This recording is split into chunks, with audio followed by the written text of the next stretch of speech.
and to respond to the new administration in the United States. So today they're holding their first formal summit since the breakup.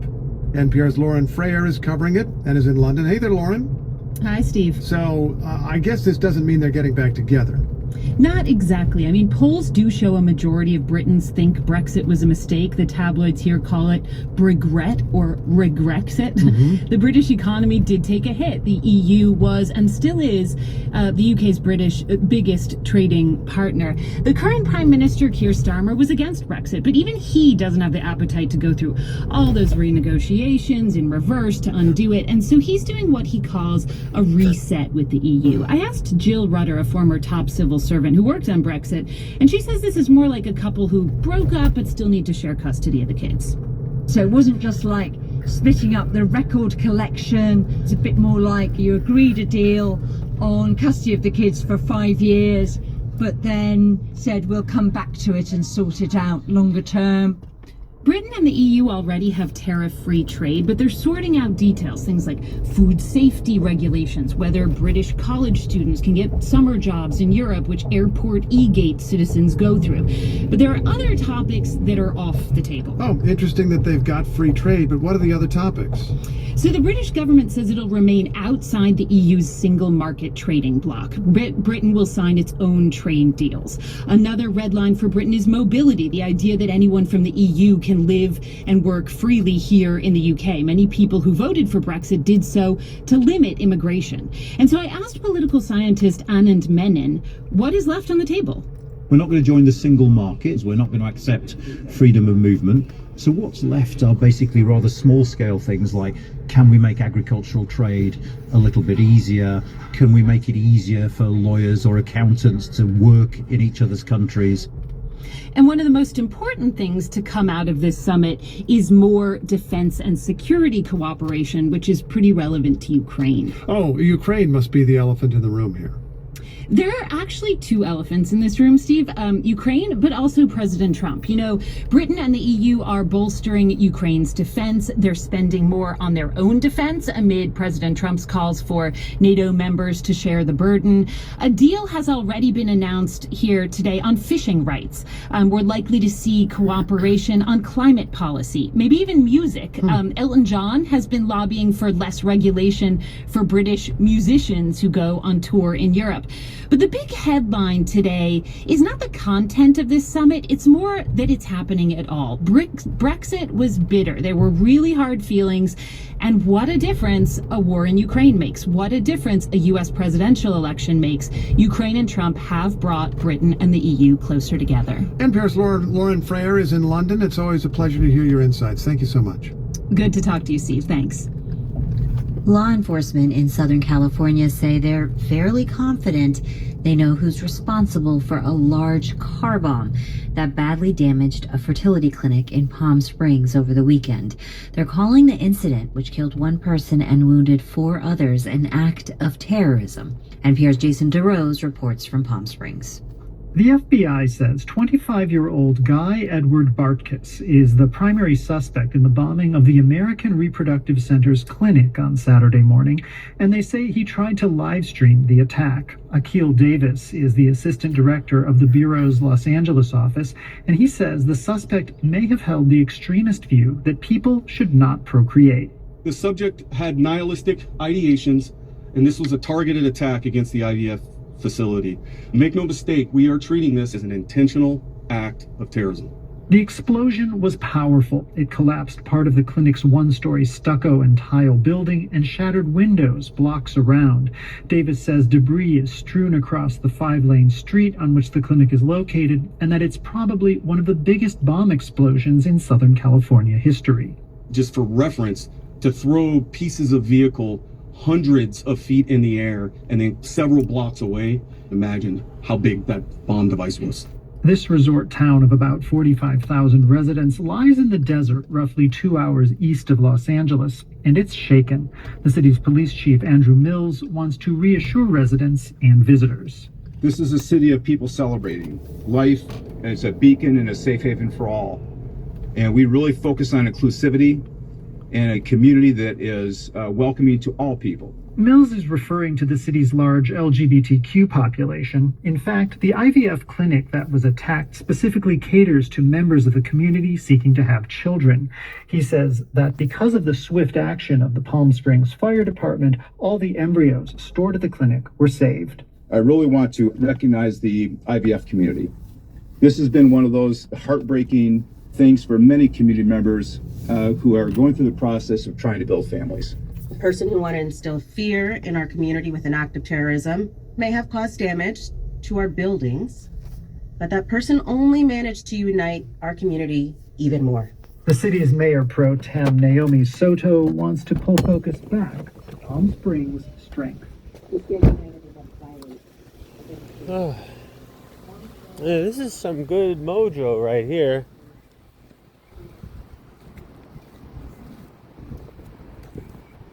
Beach.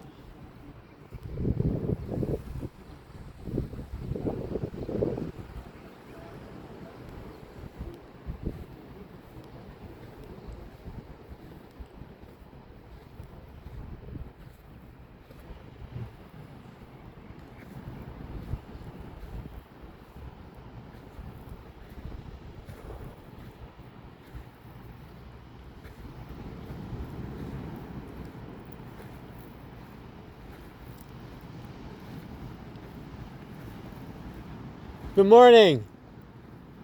Lovely day, huh? I don't know why there's not more people out. People are awake this time of morning, you know? I know I am.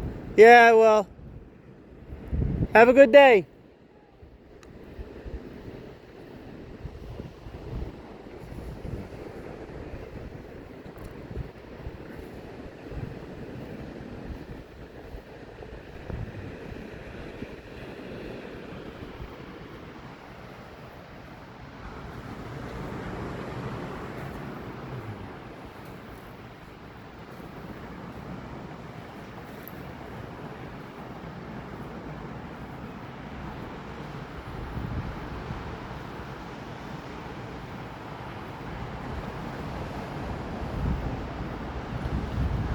Around here, always get late. Around here, something radiates.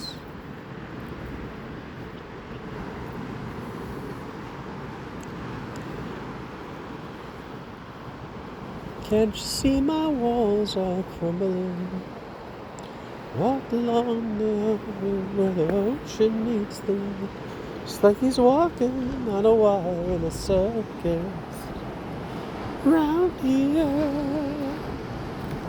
always walk a lane.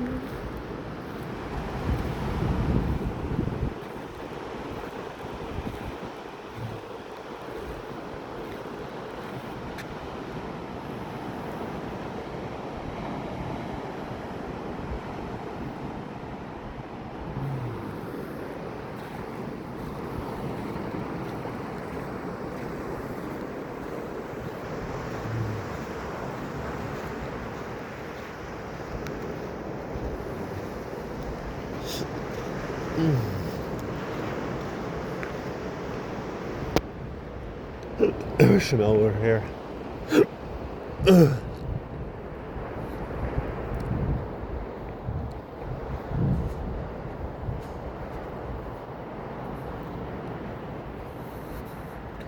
Jesus Savior.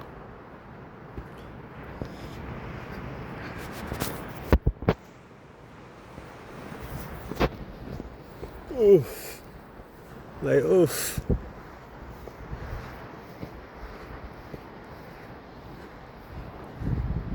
Lovely day, huh?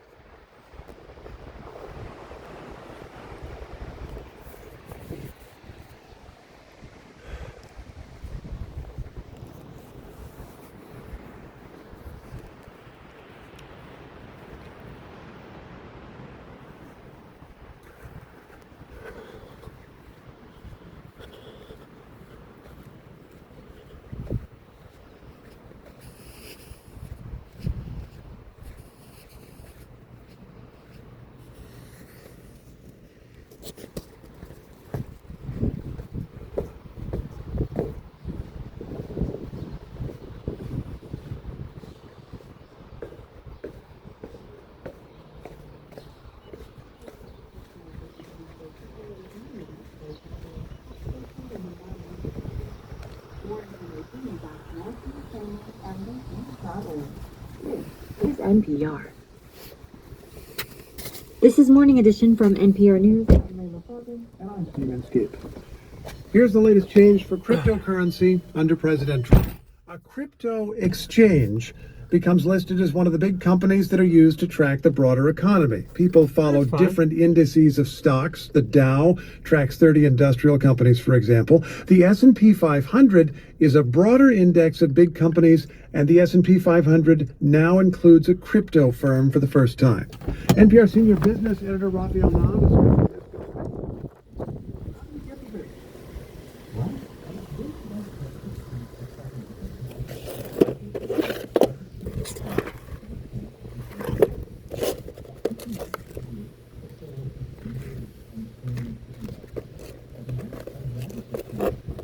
I don't think someone would abandon that.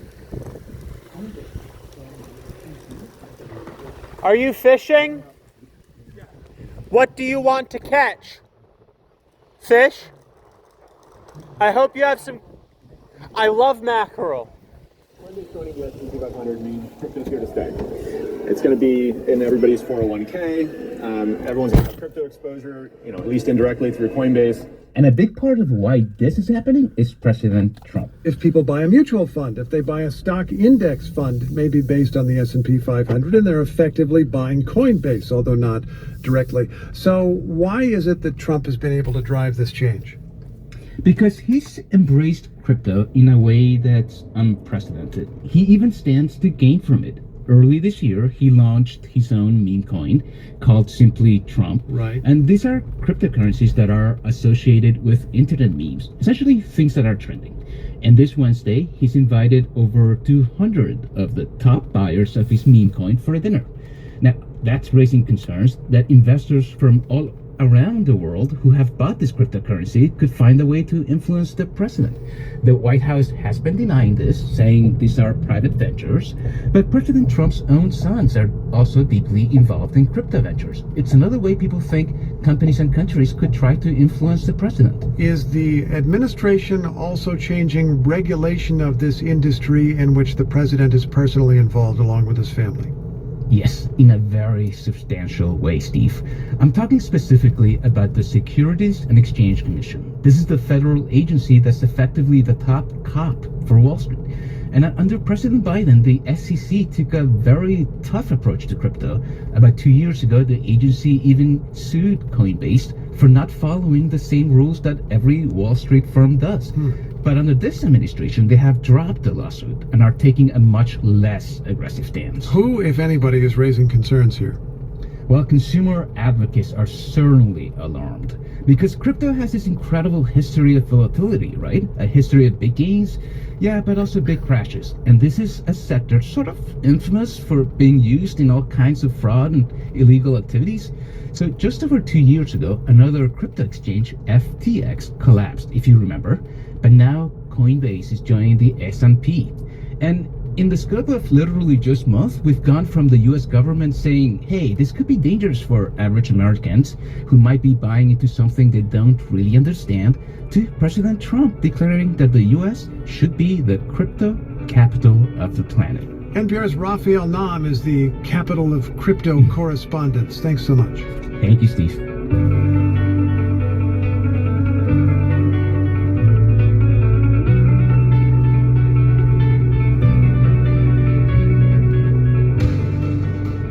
This is NPR News. The time is 5:50, and the Marketplace Morning Report is next. And keep listening as Morning Edition continues. The latest headlines are just 11 minutes away at 6:01. Hi, my name is Gareth Evans. I'm the director of the Bellamy Mansion Museum of History. We think education and accurate information make our community better. We appreciate WHQR's intelligent programming, in-depth local reporting, and generous support of nonprofits like us. Your business or nonprofit can support the mission of WHQR through corporate underwriting. For more information, go to whqr.org/underwriting. That's whqr.org/underwriting.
talking again. The European Union and the United Kingdom are set to announce deals to ease trade. Live from the BBC World Service, this is the Marketplace Morning Report. I'm Stephen Ryan, it's Mr. Stephen O'Rian, in for Leanna Byrne. Hello there. Britain's Prime Minister Keir Starmer is set to announce a reset in post-Brexit relations with the EU. Ursula von der Leyen, President of the European Commission, has just arrived at a London summit after a breakthrough in talks that have been looking at defence, trade and fishing rights. The BBC's Henry Zeffman has the details. A new defence and security partnership is expected of today's summit. An effort to reduce checks for businesses exporting to the continent will mean alignment with some EU rules and a role for the European Court of Justice. There will be a commitment to pursue a youth mobility scheme, but it's unclear how detailed that will be at this stage. The EU has also sought to extend post-Brexit fishing rights for its vessels in UK waters, which was the focus of the final talks. So what could it mean for small companies? Simon Spurrell is founder of the Cheshire Cheese Company and director at Hartington Creamery in the north of England. We had to change the way we exported foods, and we had to have health checks, which involved a veterinary surgeon checking off every consignment. Immediately made us commercially unviable as smaller businesses because we couldn't bear that cost. We couldn't actually absorb that. Vicky Price is Chief Economic Advisor at the Centre for Economic and Business Research. Previously, she was the Joint Chief of the UK Government Economic Service. She told me about the key economic issues behind the talks. Well, the important thing is to get the relationship with the EU working better, because it's clearly not been particularly helpful since Brexit for the UK economy, and if it's growth that this government wants to achieve, then that's one way of doing it. And what could freer trade around food and agricultural products, which are one of the big areas, mean for British exporters, do you think? Well, it's interesting. Of course, an awful lot of what's been going on right now has concentrated on fish, which is rather small. It accounts for only 0.03% of the UK economy, but nevertheless, it seems to be quite an emotional area. But otherwise, I mean, the really important thing on the food side is to get the standards accepted across the UK and the EU region so that we can reduce some of the bureaucracy that exists right now, which has resulted in food exports being either delayed quite significantly and imports at times, or in fact just being cut back. So what we're getting basically is the beginning, if you like, of much closer cooperation across the UK and the EU region. You talked about people. The EU has suggested a youth mobility scheme for 18 to 30-year-olds. What are the economic considerations around something like that? I think from the UK's perspective, just now we have quite a shortage in all sorts of occupations. We've had to import loads of people from other parts of the world to make up for the loss of EU workers. What there is, of course, politically, is a concern about what it will do to the numbers if indeed loads of young people want to come in, hence why we're talking about quotas. And Vicky, defence is a major sector in the UK economy. What are they looking at in this deal? We are seeing the need to rearm, if you like, in Europe and not rely so much on the US in the future. The UK wants to participate in the whole procurement process. Strong industries here which can benefit from this, but also contribute and participate in the development that will take place in Europe. It's a win-win as far as the UK is concerned. Vicky Price, Chief Economic Advisor at the Centre for Economic and Business Research. Thank you. Thank you. Let's do the numbers. Figures from China showed industrial output growth of 6.1% in April, slowing from March. Retail sales growth slowed to 5.1%, missing expectations. And Europe's biggest airline, Ryanair, plans to hike fares. Its annual profits after tax fell 16%. Distribution of Marketplace Morning Report from the BBC World Service is supported by Schwab. Schwab offers investors choices like full-service wealth management, self-directed investing options, and trading on Thinkorswim. More at schwab.com. And by Yubico, makers of the YubiKey, which stops phishing and hacking attempts and protects the personal and business applications people rely on. Learn more at yubico.com. To Canada, home to 2 million Indigenous people, but around half, according to a recent survey, say they struggle to afford basics, including food. The BBC's Megan Lawton has more from British Columbia. On a winding road between snow-capped mountains sits Corston, population 1,000. But living rurally has its challenges. I would say honestly it's about $1,000 I spend on food a month. Yeah. That's the equivalent of more than $700. For single mum Raven, it means she often avoids fresh food. It's pretty pricey. The good healthy food is very expensive. You gotta be rich to be eating good. The knock-on impact? Higher levels of chronic health conditions, explains Dr. Hayden King from Indigenous-led research centre, the Yellowhead Institute. Diabetes, obesity, health disease. I mean, these are impacting Indigenous people at disproportionate rates compared to non-Indigenous people. And a lot of that is owed to this dislocation from our food sources and dispossession of the land. He's talking about the impact of a Canadian federal law introduced in 1876 called the Indian Act. It required Indigenous farmers to obtain permits to sell their produce. The Indian Act handicapped their efforts because those Indigenous people were producing too much and competing with non-Indigenous farmers who saw that competition as impacting their own businesses. A short drive from Causton, Indigenous farmer Dixon Turbasket is hoping to help food insecurity in his area by launching a community farm and garden. That's the main thing, is about creating food security. Food security means that I'm going to have something to eat. My kids are going to have something. You're going to have something. You're going to have. She's going to have something to eat. That's security. Here he grows everything from apples to corn, but getting funding has been a challenge, as Hannah Field, the farm's food hub coordinator, explains. The funding pots are getting smaller in a lot of cases. There's more grants coming up, but they're getting more competitive, so that's a huge issue. The Canadian government has said it will work with Indigenous communities to increase food security and support food sovereignty, and says it's made funding available for projects in British Columbia. I'm the BBC's Megan Lawton for Marketplace. Our producer is Craig Henderson. Our editor is Naomi Rainey. I'm Stephen Ryan. It's Mr. Steve O'Neill. Thanks for listening to the Marketplace Morning Report from the BBC World Service.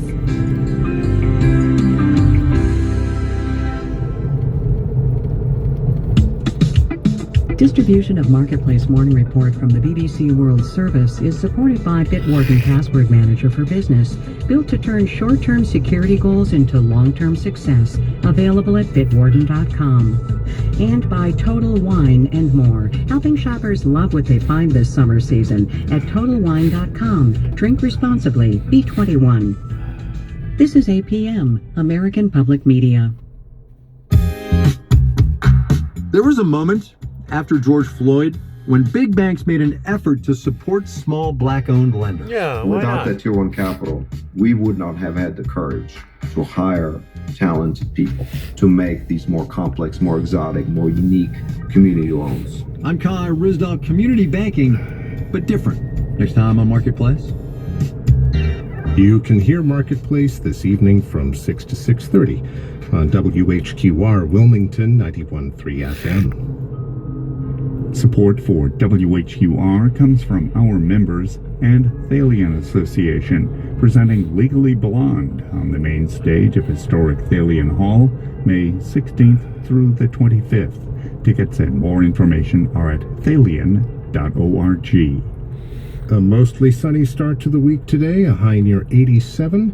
It's 68 degrees at 6 o'clock. Good morning. House Republicans were furious about U.S. government borrowing. Now they're close to passing a budget that by some accounts would lead to borrowing even more. David Wessel has analysis on Morning Edition from NPR News.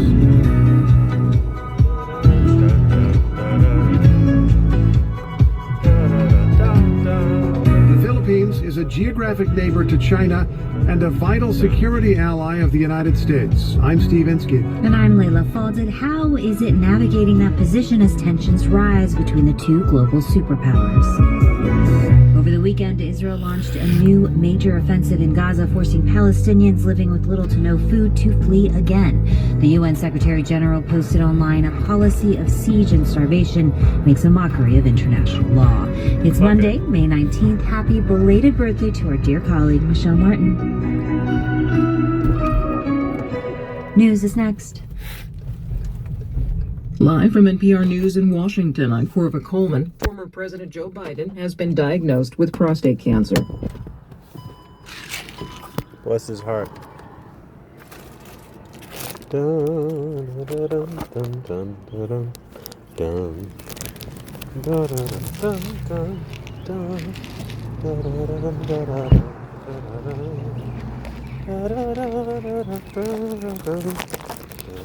dun. Morning. How you doing? I'm alright. You are? Can't complain. Nobody wants to hear you. I'm in no rush.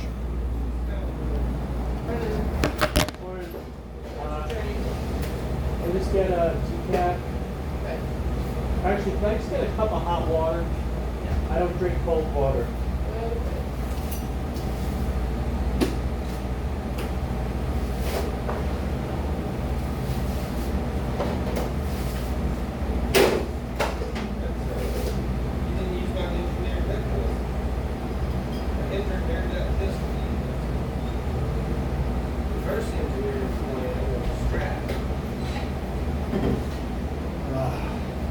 I'm so stressed, yes.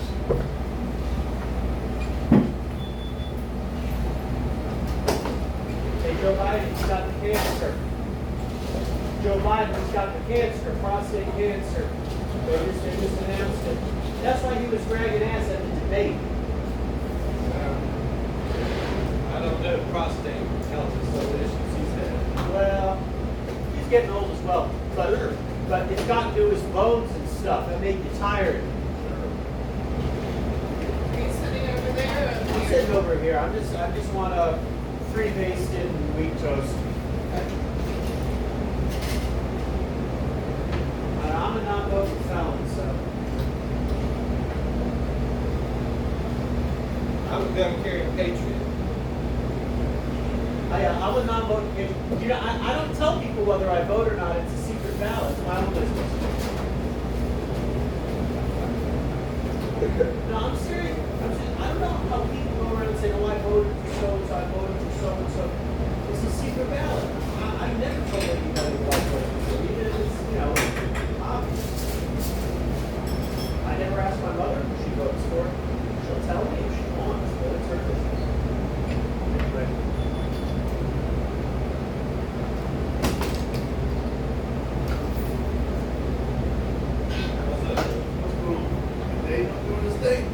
Oh, he's got a stress test this morning. Oh, okay. I have a stress test every morning. I'm joking. Are you an irrigation company? No. Yes and no. I'm getting a well dug in my house. Yeah. Our house is from 1950. Because do you want grits or hash browns? Grits, please. We had a well from our original house, but it hasn't been used in 20 or 30 years. So the well company wants like $500 to come and like clean it or something. How much would it cost to get the equipment to do that myself? I mean, I got no clue. Who is the company? Is it I don't know, it's some reputable company. It's like well drilling is good. Sometimes you gotta take an air tank and they get down there and blow yeah. That's a specialist thing. Yes. That's worth paying for, right? I think so. Correct. I'm gonna get the sauce burrito. Meat sausage, mushrooms, egg, American cheese. Great. Ours good. That's for the bacon.